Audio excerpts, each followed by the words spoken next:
క్రైస్తలా ఈరోజు దేవుని వాక్యము పరిశుద్ధ గ్రంథము నుంచి అపోస్తుడైన పౌలు కొరింథీలకు రాసిన మొదటి పత్రిక 1వ అధ్యాయం 1-2 వచనములు చదువుకుందాము. దేవుని చిత్తము వలన యేసు క్రీస్తు యొక్క అపోస్తులుడుగా నుండుటకు పిలువబడిన పౌలును, సహోదరుడైన సోసెనేసును, కొరింథీయులనున్న దేవుని సంఘమునకు అనగా క్రీస్తు యేసునందు పరిశుద్ధపరచబడిన వారై పరిశుద్ధులుగా నుండుటకు పిలువబడిన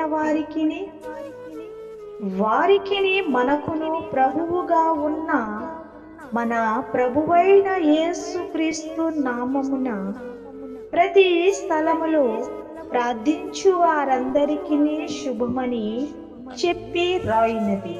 ఆమేన్. ఈ పరిశుద్ధ వాక్యము మనందరి జీవితంలో నెరవేర్చబడును గాక. ప్రభువు మనందరినీ దీవించును గాక. ఆమేన్, ఆమేన్, ఆమేన్.